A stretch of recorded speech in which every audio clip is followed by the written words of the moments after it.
Hello and welcome to another anime lore and theory video. I'm Shergok, your host, and today we are going to take a closer look at the two ways that Ainz could be brought back to unlife after he's gone.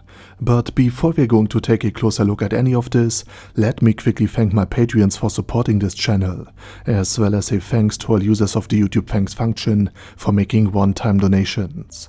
And with that said, let's get to the topic at hand. The undead sorcerer king has lost the un, so the question arises, what would the counter-subjects of the Great Tomb of Nazarick do? How would they react?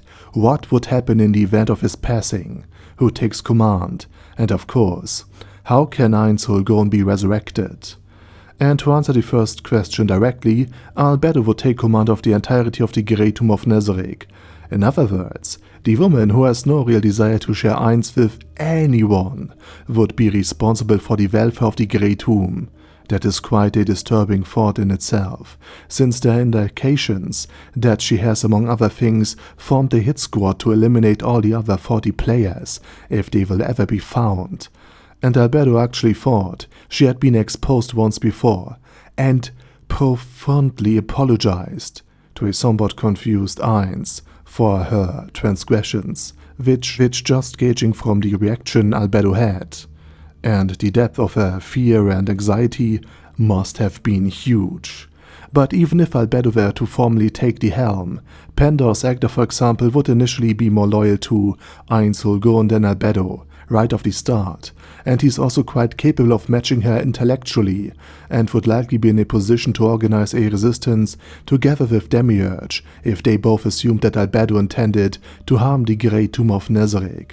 However, in the event of Ainz death, a, let's call it, rogue Albedo, who carries out all sorts of her own plans and seizes power for years or decades, simply because Ainz hasn't been resurrected yet, and she's in the position to postpone everything that is needed for the resurrection, isn't really the main problem.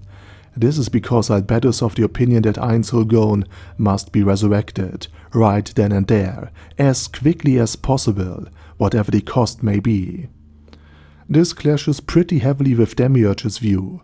His view is that before Ainz is resurrected, one should perhaps eliminate whatever killed him, secure his body, and generally understand if anything was done or set up to prevent, hinder, or cause the fail, or to otherwise endanger the resurrection of their undead overlord. Only if everything, every possibility, every single eventuality that could potentially go wrong are ruled out, then the resurrection is safe.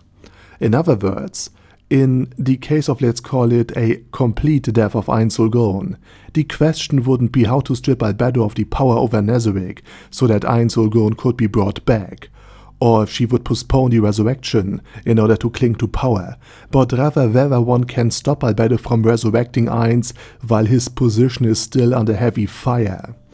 Demiurge, on the other hand, would presumably secure Ainz bones first, while simultaneously Cocytus and company move against the enemy that managed to take out Ainz. And since it involves Ainz, presumably every possible reserve force available would be mobilized as well, meaning from the Pleiades to most of the floor guardians to the 8th floor hierarchy, all the way up to Albedo's little sister Rubedo, the strongest entity in the entirety of Nazarick. Everything currently on standby would likely be sent towards the enemy. But in parallel, Demiurge would likely set up a sort of defensive perimeter around the Great Tomb, meaning defensive lines would be built around the Great Tomb and formed quickly. The undead legions of the Sorcerer Kingdom would be withdrawn from other key points, such as the capital of Irantel, and presumably they would also be reinforced as soon as possible by troops from the nearby empire that would protect the tomb further. Meanwhile, should Demiurge's plan be utilized, for example, if Albedo was taken out as well, or if she heroically sacrificed herself to save Ainz bones from final destruction, Demiurge and a coalition under him would be in power in Nazarick, simply because Demiurge had already taken over the operation level of the entire military that was active during the looting of Rhea's ties. And as a defense and military expert, he would be best suited for this position. Furthermore, he would have another advocate for his own ranks, in Cocytus, who would also support Demiurge. And I think Pandor's actor, another mastermind, would also agree with this demon. And after Albedo had been unleashed and Ainz remains have been brought back into the Great Tomb of Nazarick, he will presumably be resurrected exactly like Sheltier, so 500 million gold coins will be gathered and then sacrificed, in order to call him back to on life. And the whole thing presumably wouldn't even cost him 5 levels, because Ainz possesses a ring of sacrifice, similar to that one from Dark Souls. It will simply absorb the damage that normally occurs during resurrection and then break, like the loss of souls in Dark Souls or the loss of 5 levels in Overlord, leading to Ainz being restored virtually completely unharmed.